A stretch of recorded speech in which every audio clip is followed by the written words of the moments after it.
Hello, Guardians. It is Ebontis here, and wow. After the Bungie reveal stream today, I don't really have a better word than wow.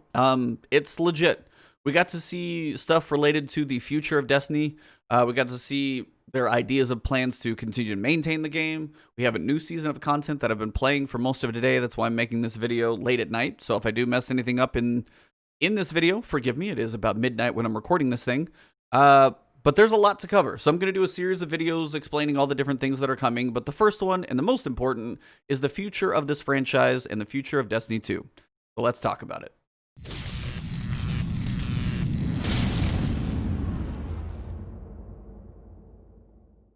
Alright, Guardians, so the first thing we got is a trailer for the fall expansion of Destiny 2. And we actually know the name of that by the time we got done, so I'll tell it to you now. It's called Beyond Light, which is a very fitting name for multiple reasons I'll get to a little later as we go through this. But this is the fall expansion, so year 4 of Destiny 2, if that helps you, for reference in time. Year 4, Beyond Light, is going to be taking place with the big campaign and big push of everything on a brand new destination to Destiny 2 called Europa. Now, Europa is a moon that orbits Jupiter, one of its moons, and it's pretty much covered in ice. So it's definitely a cold, cold planet. Now, what I've had on screen here has been concept art from all the way back in times of like Destiny 1, and then also a couple screenshots from this trailer as well, so you guys can see how cold it is. It's a really, really cold planet. Basically, everything is ice, and also apparently it's windy because there's like sideways icicles. Either way, it's a very cold, frozen tundra of a planet. Now, who's going to be involved in this expansion? If you guys were following the Bungie Twitter account, you guys may know we have had both teasers for Heresy. She was involved in the pyramid ship related to the moon and Shadowkeep and all the craziness with the Hive. She's kind of weirdly in touch with the darkness, it seems. We'll see how that goes. And we also have the Drifter. We had two little teasers. Heresy was trudging across the frozen tundra, and then the Drifter was flying from his big ship that holds basically all of Gambit and the craziness that's behind him, and he left in this little like transport pod to come down and land on Europa. Now, when the Almighty crashed, a recent world event that happened, the big ship from the Red War campaign that was sucking up the sun, parked outside Mercury, that thing was steered towards the European Dead Zone in the last city, at least the last city, and Rasputin, with the help of all of us in this last season, exploded it. Now, when it crashed, there were a couple little text things that we got to talk to Zavala. He's like, hey, good job. We talked to Bray on Mars, where, we work with Rasputin there. And she had one little tiny line at the end of her little flavor text. And that basically mentioned the word stranger. It said, hey, don't be a stranger. Something like that. I forget exactly. But that actually basically confirmed the third character involved in this expansion, and it's the Stranger. Now, the Stranger is actually Bray's sister. Now, we didn't know that until the Warmind expansion of Destiny 2, but Elsie Bray, or the Stranger, was the character that we as Guardians interacted with while we went through the vanilla campaign in Destiny 1. She is the one where the meme comes from. I don't have time to explain what I don't have time to explain. That's where that comes from. It's her. Now, if I'm saying that wrong, forgive me. Somebody correct me. As I said, this is late. But those are the three characters. You have Heresy, the creepy person with 3 hive eyes and the weird connection to the darkness.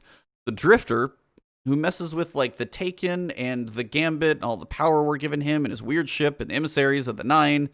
All that stuff's crazy. And then now we have the Stranger, this time-traveling person who doesn't have time to explain. All 3 of those characters are who we're going to be working with in the Beyond Light campaign on Europa. That is quite the cast. So I don't know what to make of that for where the campaign and story is going to go, but that is quite a group of characters to definitely have something interesting happen, I can tell you that. Now, Europa is a destination we don't know much about, but we do know it is basically covered in ice. And the basic brief story that we got is there's another pyramid ship that's either parked there, been there, or it landed. Not entirely sure which direction that happened, but it is, they state, an active pyramid ship. Now, there is apparently a fallen leader of one of the houses, and it sounds like a she by the voice, but basically the name for the fallen leader is Aramis. Now, if you guys don't know, Bungie always pulls their names from kind of awesome places. Aramis, the name, is literally one of the 3 musketeers. If you guys have ever wondered the names of the musketeers, it's Athos, Porthos, and Aramis. Those are the 3 or the 3 inseparables is one other way to call it. Now, I don't know if there's going to be other inseparables that come in later on, but those are for sure. That is one of the 3 musketeers, so just kind of a little fun fact. But it's going to be a fallen leader based on kind of a revenge campaign. If you guys don't know, the Traveler, I think, actually visited or like was dealing with the Fallen before. And I guess when the Traveler left, maybe their houses were all torn apart.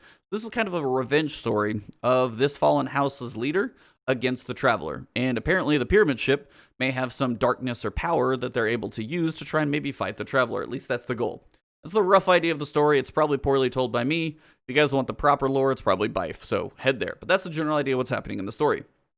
Now, one of the biggest things in this reveal that we haven't seen in a while, or ever, in 2 different ways to phrase this, is we also get a new element type to the entire game. Now, we have had Solar, Arc, and Void in Destiny 1 and Destiny 2 for 6 years. Now, we have had subclasses like variations added in. We've had different subclasses between Destiny 1 and Destiny 2, the Forsaken variations. Those have been cool. But for the first time ever, we have a new element in the game, and it is called Stasis. Now, Stasis, logically, if you guys picture a giant frozen planet, is things stuck in motion. They don't get to move. There's probably a better definition, but, stasis, you picture, Han Solo in Frozen Carbonite. He's in a weird version of stasis, but the idea is you basically it's an immovable thing. So, I don't know if this is going to be like an ice element. I don't know how it's going to be represented color-wise because we have blue. So if it's ice, water would be weird. Maybe it's white. Stasis in and of itself could just be white as its own thing. It doesn't have like the white color. But as I'm talking to you guys about Stasis, I've had some pictures on screen here of what's going to be happening. We have both brand new subclasses coming in the fall, which is always a ton of fun. It's new ways to play. It's new counters that you'll see in PvP. You're going to have new supers. I don't know how many, but if it sticks with the way things go, we're probably going to have 3. We're going to have new grenades. We're going to have new melees for all 3 classes. Now, we have had new subclasses before, but the big thing that's going to change, and it may not sound that big, but the way the game is going to interact with you and your weapons, is we're going to have a new element type on weapons. We have Solar, Arc, and Void energy weapons and power weapons. We're going to have stasis weapons. You're going to have a stasis auto rifle. You're going to have a stasis rocket launcher, grenade launcher, and swords. Stasis is going to be a 4th thing in the game. You're going to have stasis shields, potentially on some of these enemies or future enemies in, what is to come. So it is a brand new element across the entire breadth of the game, both subclasses, grenades, melees, and elementals for both weapons and enemy shields for those 2 to interact with as well. So it's a big deal, and it's going to definitely change things up a lot for sure. So Stasis, the 4th element in the game, that one's brand new. That's pretty awesome. So that's a lot of stuff to wrap up in one expansion. We've got a new destination, Europa, big frozen tundra of a planet. We've got the Stranger, Heiress, and Drifter, new cast of characters. I have no idea, but they all seem pretty much like the anti-Vanguard, so they're all over the place, which is cool.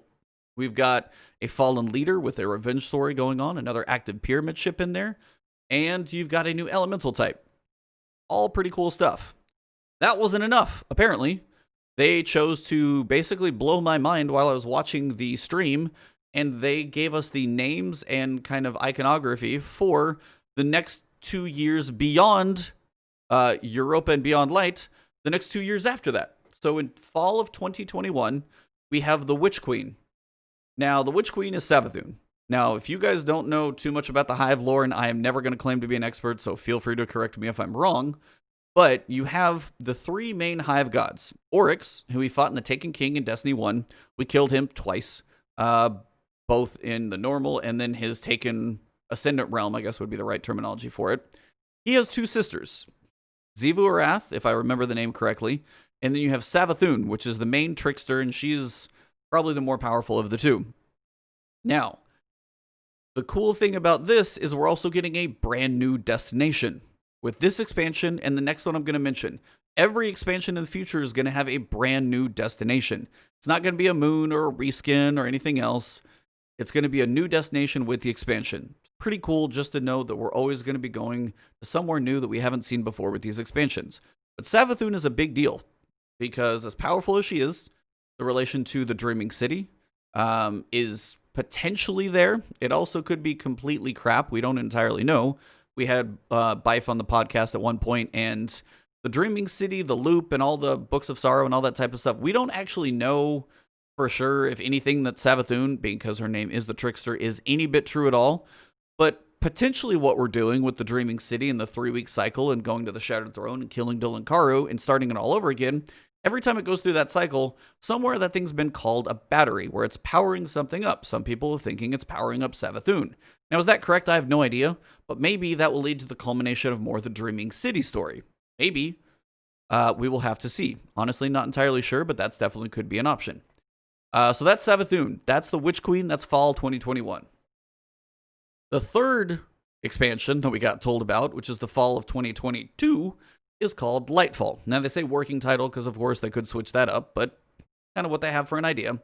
And the way Luke Smith described this one is you have Beyond Light, which is where we're kind of tapping into the darkness a little bit. This stasis subclass is kind of something different. Not normal, definitely getting off the beaten path here a little bit. The Witch Queen, dealing with Savathun, one of the other Hive God level enemies that we're going to face on a pretty big scale. All of these things we've been doing and is going to be driving to, he pauses for a second, he says, quote, a moment. Now, a moment in Destiny 2 that we've been building to for 6 years, and the icons that you guys can see is either a traveler, or as it shifts over and puts the title on screen, looks like the pyramid ships. Is this the point where we finally get to the whole light and dark? The light being kind of represented by the traveler, and the darkness potentially being represented by the pyramid ships or the Veil or whoever this like far off race is that we potentially might fight. We don't know, but it does seem that Lightfall is potentially when our light may fall, when things may go. This is year 6 in Destiny 2. That is a long time for a franchise to live, but they have basically written the story or the main story beats for us to get from where we are going in the fall to way out there in 2022. So it's very cool. They have a story plan. Seasons will be kind of the connective tissue in between. Some, side shoots of stories and offshoot, but there's always going to be some connection that we're working through.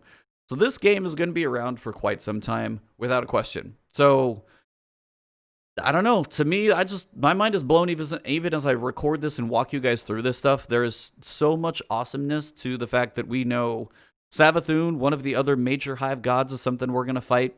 It's all heading towards Lightfall, this yin and yang, light and dark moment, potentially with like maybe the Veil or the pyramid ships. Like, it's a big, big deal. Now, when I say it's a big deal, kind of a perfect little segue there, it is big, but you have to think about a new destination with the Europa, a new destination with the Witch Queen, wherever that's going to be, a new destination with Lightfall. Every one of those has a new destination. They have said previously that Destiny 2 cannot grow forever. And they're getting to the point where the capacity of either hard drives or just games or patching, and also the other side is testing as well. You have to imagine if they build anything, they have to test everything they do, every place, everywhere, all the time. And if the game gets bigger, you guys have seen some of the errors that have happened. You guys have seen some of these other issues and things of that nature. And it's the point where the game is just getting too big to be manageable. Certain things can be big, but it's all about managing how that all works. So the other major thing that they mentioned is the fact that there's going to be something called the Destiny Content Vault. They don't want to make a sequel. They don't want to put another number on the box. They don't want us to start over, which a lot of people will respect. They're doing the weapon sunsetting, which we've kind of talked about on the podcast and everything. And if you guys don't know what I'm talking about and want to have me talk about weapon sunsetting, comment below. But they don't want to make a sequel. They don't want us to start over. They want this narrative momentum to keep going and building as your Guardian keeps going. Now, for the world that they have in Destiny 2, things can't just keep growing forever. So what they're actually going to be doing is they're going to be cycling less used or less played content out of the live game. So things that have lower numbers or things of that nature.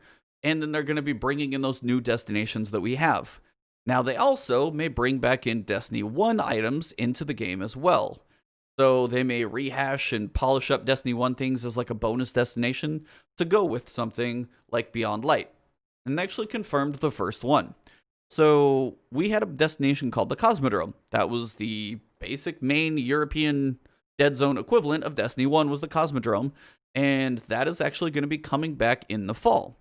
And what they're going to be doing is first bringing back one of the strikes that comes with that. Later on, they're going to be bringing the couple other strikes that come with it. It's going to be completely fully reworked, all Destiny 2 style and everything. And basically, they're going to have the greatest hits of Destiny kind of brought in, while they also bring in new content as well. So it's kind of play some of the old, because there are a lot of people who have played Destiny 2 for free who have never experienced Destiny 1. Now, some people, I'm sure, are going to throw a fit and be like, hey, you're reusing old content over and over and over and over and over. And some people may have a valid point. We'll just have to see how it plays out and how they use that content. But it is a way for them to cycle the game so you're not always playing the same destinations. I don't know about you guys, but if I go do, patrols on one more destination that I've been to for the past 3 years, I'm honestly okay with them bringing in Cosmodrome, mostly because it's just something I haven't seen in 3 years. It's going to feel fresh, at least for a little while. So, Cosmodrome will be coming with Europa. So 2 new destinations that we have not had in Destiny 2. And that's why I said there will be a new destination, but they may also be bringing back old ones. One thing that I could honestly imagine with the Witch Queen is that we have a new destination, but that we also go back to the Dreadnought, which was Oryx's ship. That would be one they could, revamp for Destiny 2, but you also have a new destination linked to it. So you're never going to get just an old destination like we did with the moon anymore, but that doesn't mean they won't, revamp some older destinations or old things to bring back in the game. Now, the destinations that will be leaving, we got confirmation of, are Mars, Io, Titan, Mercury, and the Leviathan. Now, that is a big list. I am fully aware. The list of stuff that's still in the game is actually not small. It's probably bigger than you think, actually, because it sounds like I listed a lot. But we're going to have Europa. We're going to have the Cosmodrome. We're going to have the Moon, the Tangled Shore, the Dreaming City, the European Dead Zone, and Nessus. Those are all still going to be in the game. And basically what this is going to allow them to do is be able to focus in more, have shorter time for testing, because they just removed a whole bunch of stuff from the game that they have to worry about testing for. And they're just going to be able to build the game and react faster. There's just less to manage for Bungie. So and this is all old stuff. Titan's an old destination. Io's an old destination. Mercury's been free and around since year 1, and Mars is the same way. So these are all year 1, things that have been free for at least the past year. So most of this stuff has, and just destinations that have been in the game for a while, and they're looking to mix it up. And the Leviathan, of course, everything in there. We've got, all the raids and everything. And it is my understanding everything related to those destinations will go. Strikes, quests, exotic weapons, all of those things that are related to those destinations. They stated, exotic weapons, for example, you'll be able to earn them some other way in the game. If there are strikes, those strikes will not be in the game for the time being. All of that stuff will cycle out. Now, they also mentioned this is going to be the biggest cleanout. So all the things going into the Destiny content vault, this is the biggest time because they have to kind of bring the game size down, and then they can manage it from there. Add 1, take 1 out. Add 1, take 1 out. Not take out 5 and add 2. So it's going to be a little bit more of a give and take once they get it down to the size that they want. But they are taking out 5 things, Mars, Io, Titan, Mercury, and the Leviathan. But they are putting in Europa and the Cosmodrome, which are 2 things that have never seen the light of Destiny 2. Now, again, as I said, people are going to be divisive on this one, but it's kind of cool. They're also bringing back a Destiny 1 raid. Basically, the fan favorite for many, not everybody, for the top one, but it's definitely a top 3. It's the Vault of Glass. And this is the first raid most of people in Destiny 1 ever played. But they also mentioned they might do things like, hey, I could picture some champions in the Vault of Glass raid. You could go through the look of the raid. Some of the mechanics may be the same, but some of the enemies may be different. And it's a way for them to bring back an entire raid encounter into the game. And that way it's hey, we have these raids in Destiny 1. We got a raid in the Europa Beyond Light expansion. But halfway through, say it's the spring season, what we just got done in Season of the Worthy, say they drop the Vault of Glass raid right then. That's pretty cool. Gives you some new content, lets them rehash some old stuff, gives some life to this game, lets people experience something they haven't seen. So all of this is what they're trying to do is manage the size of the game with the Destiny content vault. A big chunk is going in now, but then it's going to be in and out, trading out, if we get to, when you go to the Witch Queen, they may take out 2 of the oldest things and pull 2 of the newest things in. We'll have to see how it all works. But again, you're going to be rotating these destinations in and out, typically on about a yearly basis. And also bringing back, they're going to be bringing back strikes as well. So Sepix Prime, the Devil's Lair strike, that's probably going to come pretty quickly. And then later on, maybe the Will of Crota, then maybe the Fallen Saber strike, and then the Vault of Glass raid. You have all these things from a destination that are going to be coming into the game, giving us a variety of things to do. So overall, it may kind of rub some people in interesting ways, But if you want to go drive around Io for the 4th year in a row, it's fine. Not going to be able to because they're going to give you somewhere else to drive around. I'm kind of okay with it. The final big note for the future of Destiny 2 is next gen. Next gen consoles are going to be powerful, without a doubt. Some games right now run at 60 frames per second, 4K resolution. Well, they're saying Destiny 2 is going to run at 60 frames, 4K on PS5 and Xbox Series X, confirmed. So that's awesome for one. 60 frames per second is what everybody wants. 4K resolution is high res. The one that everybody probably is asking about is the field of view slider. Haven't heard anything about that yet. That may be something they're working on. It really just depends on what the hardware can do. My computer can run a field of view slider, so honestly, the way these consoles sound, it probably could use to it could probably manage it too, but again, we just don't know till it's there. It's just a different thing for the consoles. They are basically small PCs, what's coming next. But still, that's one thing we haven't had confirmation over yet. But they have also confirmed cross-generation support is going to be completely free for the content you own. So if you buy Beyond Light, Deluxe Edition for PlayStation 4, and then you buy a PlayStation 5, you're going to be able to download that to the PlayStation 5 and log right in with your game. Completely within cross-gen support. Now, if you buy it on PlayStation and you want to go play on your Xbox Series X, well, guess what? You're still going to have to go buy it on Xbox because that's a different platform. But if you're PS4 to PS5 or Xbox One to Xbox Series X, you can work within the same family of consoles. And also, you're going to have cross-play within the families of consoles. So PS4 will talk to PS5. Xbox Ones will talk to Xbox Series X. So your player base is not going to get shattered. It's going to stay Xbox's player base, PlayStation's player base, Steam, and Stadia. Exactly as it is now. Some people are just going to be playing on more powerful consoles. That's it. Now, that's one of those times where, again, the field of view slider may be a thing that some people may think is an advantage, but, if you can plug a keyboard and mouse in, they may think that's an advantage too. Who knows? The final piece, they said, right now, it's family, console family crossplay. So, PlayStations can talk. They're hoping for 2021 with the Witch Queen, they can go full crossplay on all platforms. So Stadia playing with Xbox and PC and Steam and PlayStation, all playing in the same match. That's their goal. How they're going to do that, obviously they've got about a year to work on it, but I mean, they've been talking about crossplay for a while. It's something they want. And if they're getting crossplay between the same family, then it's just getting everybody to talk, and we're getting there. These new next-gen consoles hopefully are going to be able to do that. So that is basically everything that we've got. We've got a new expansion this fall with Europa and Beyond Light and Aramis and a 4th subclass and the Stranger and Eris and the Drifter. We've got the Destiny Content Vault. We've got some planets going away. We've got the Cosmodrome coming out. We might see the Vault of Glass in this next year, which is cool, and Old Strikes. We're going to be, all that stuff is going to be going on. Then in 2021, we get the Witch Queen, Savathun, a new destination there. Possible full crossplay at that point. And then 2022, Nightfall, all driving to this culmination moment, the Act 3 climax of the book, whatever you want to call it. New destination there. Who knows what's going to happen then? Because again, we're getting new subclasses and elemental types now. Who knows what the hell is going to happen in 2 more years? So I'm insanely hyped. I'm trying to be realistic on some things. Like, I know not everybody's going to love the Destiny Content Vault thing, but honestly, I'm okay with it just because I've played this game for a while. Mix it up. I'm good with that. But the brand new massive amount of information that we've got is really amazing, and I'm really hoping all of you enjoy.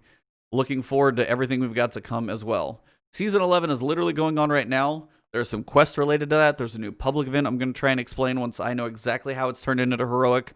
So I've got stuff that I'm going to play and make videos on. So if you guys enjoyed this one and the preview kind of, I would say, summed up, but I know this turned into a long video, but I wanted to cover just about everything I could for all you guys. So if you enjoyed the content, drop a like below, leave a comment, but definitely subscribe to the channel and hit that alert bell so all my new videos keep coming to you guys so you can stay up to date and in the know for everything Destiny 2 and other games I do like to play as well. And if you want to find me streaming, twitch.tv/Ebontis and Twitter, twitter.com/Ebontis. If you find Ebontis and the cheetah, it's likely that you found me. Thank you very much, everybody. Have an awesome one. And the future of Destiny is bright. And seriously, I cannot wait. Hopefully you guys are excited as I am. Have a good one. I'll see you soon.